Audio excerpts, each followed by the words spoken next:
Uma Thomas എം.എൽ.എക്ക് ഗുരുതര പരിക്കിനിടയാക്കിയ സംഭവത്തിൽ സംഘാടകർക്കെതിരെ കേസെടുത്ത് പോലീസ്. സ്റ്റേജ് നിർമ്മാണത്തിലെ അപാകതയ്ക്കെതിരെ പാലാരിവട്ടം പോലീസാണ് കേസെടുത്തത്.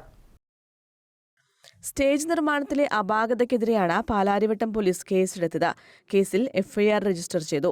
സുരക്ഷാ മാനദണ്ഡങ്ങൾ പാലിക്കാതെയാണ് നൃത്തപരിപാടി സംഘടിപ്പിച്ചതെന്ന് എഫ്ഐആറിൽ പറയുന്നു. സ്റ്റേജ് നിർമ്മാണ കരാറുകാർക്കെതിരെയും കേസെടുത്തിട്ടുണ്ട്. ഇന്നലെ രാത്രി തന്നെ കമ്മീഷണറുടെ നേതൃത്വത്തിലുള്ള സംഘം അപകടമുണ്ടായ സ്ഥലം സന്ദർശിച്ചിരുന്നു. 11 അടി ഉയരത്തിലാണ് ഗാലറി ക്രമീകരിച്ചിരുന്നത്.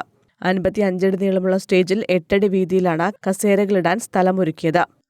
ഇത് സംബന്ധിച്ച പ്രാഥമിക റിപ്പോർട്ട് സമർപ്പിച്ചതിന് പിന്നാലെ ഡിജിപിയുടെ ചുമതലയുള്ള ADGP Manoj Abraham Kochi police കമ്മീഷണർക്ക് കേസെടുക്കാൻ നിർദ്ദേശം നൽകുകയായിരുന്നു.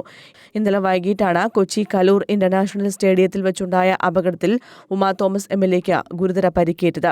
തലയ്ക്കും ശ്വാസകോശത്തിനും അടക്കം പരിക്കേറ്റിരുന്നു. നിലവിൽ റിനെ മെഡിസിറ്റി ആശുപത്രിയിൽ ICUവിൽ ചികിത്സയിലാണ് Uma Thomas MLA. News desk, Kannur vision.